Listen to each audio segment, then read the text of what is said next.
सहाय्यक कामगार आयुक्त कार्यालयाचं गृहउपयोगी संच वाटप संशयाच्या धुक्यात। सोलापूर बांधकाम कामगारांना सहाय्यक कामगार आयुक्त कार्यालयामार्फत वाटप करण्यात येत असलेलं गृहउपयोगी संच वाटप संशयाच्या धुक्यात सापडले।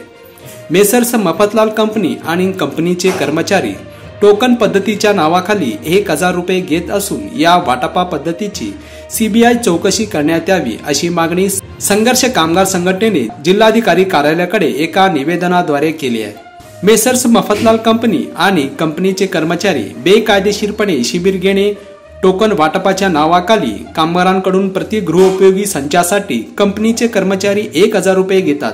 त्याकडे सहाय्यक कामगार आयुक्त सोलापूर हे गृहउपयोगी संच वाटपाबाबत आमच्या कार्यालयाचा व कर्मचाऱ्यांचा कोणताही संबंध नाही असे आशयाचे बोर्ड कार्यालयामध्ये लावलेले आहेत।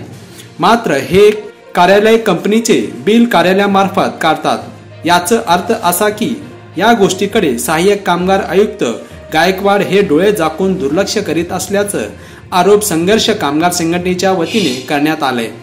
गृहउपयोगी साहित्य वाटपाच्या शासकीय परिपत्रकामध्ये कोठेही टोकन प्रक्रिया वाटप करून गृहउपयोगी संच वाटप करा असं नमूद नाही।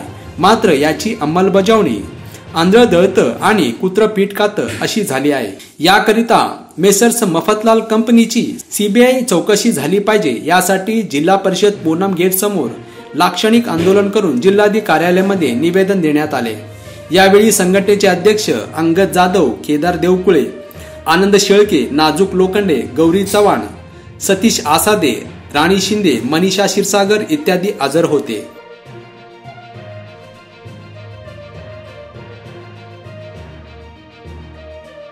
सोलापुरातील तथाकथित नामांकित उच्च महाविद्यालयास सोलापूर विद्यापीठाकडून शिक्षक मान्यता नाही, तरीही राजरोसपणे नियम डावलून महाविद्यालय सुरू।